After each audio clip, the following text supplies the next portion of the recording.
So here's a challenge question I'm going to give to you, and I know you can handle it. And this is what it is. So you, Nicole, are a certified PMP. You are an expert in project plans and timelines. And something else I know about you is that you work in software companies that are famous for wanting to adopt and feeling very strong in agile methodologies. And so I want to ask you how you reconcile the timeline with the concept in agile that sometimes really fight against timelines. They do, and it's a struggle to have agile and a clear project plan really play nice together. It's like two bullies on a playground, they need to make friends. That's where your project plan has to get a little bit lighter. Things like change management may be in an agile format, may not be in an agile format. When it comes to the change management, that's extremely important, and you want to make sure that is very clear throughout your project plan and you've got your dates.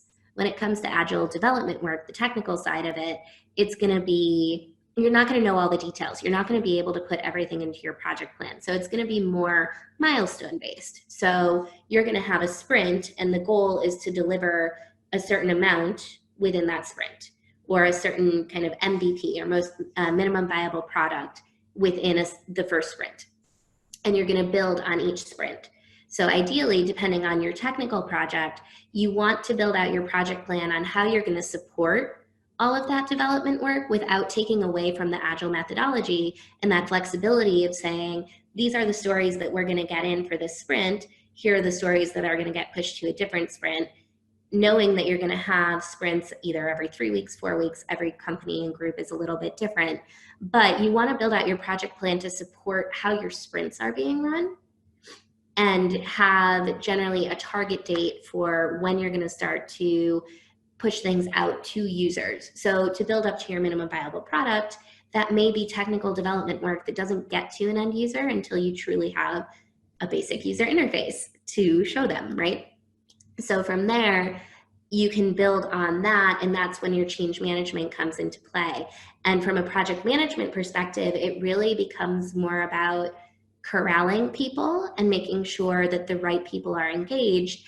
And that's where the product owner role and the project manager role really have to be in sync and working together in a partnership, because you want to make sure that what the development team needs from the business is available to the product owner, and the product owner is getting all of that data and that information and pulling that together so that you can align to your project plan and keep development moving forward. So a lot of moving pieces when it comes to Agile.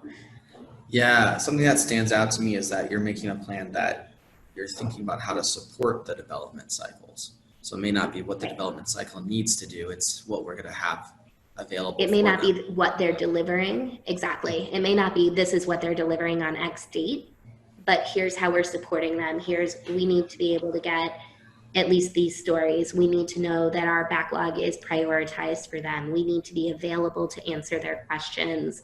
And then it really becomes a partnership between the development team and the rest of the project team. So your PM, your business partners, your change management people, if you have support systems like that. It really becomes a partnership, and the more you can support your development teams, the more the development teams can support you in telling you when things are coming, when they'll be able to implement, and what kind of information you need to start talking to users. But your project plan also starts really early with, your project plan can start with day one saying, we're going to go out and get user feedback.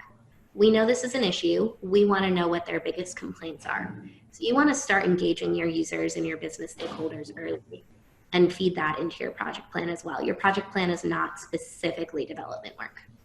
So we've been growing a lot together from the Tech and Startups content. And you know, and I know that leaders are readers. And so are so many leaders in the Tech and Startups Growth Network. And those same leaders, the ones you've seen present here and more, have been recommending books. So we've been keeping a targeted but growing and very live book list. So for you to get access to the targeted Tech and Startups Growth book list, the one that stays live but never gets too long, well, you deserve that. You can have it for free. You just have to click on the link below. I'm so glad you joined us today. If this video was helpful, give it a like, go ahead and subscribe and hit the bell so that Tech and Startup videos continue to show up in your feed. I'll see you in the other videos.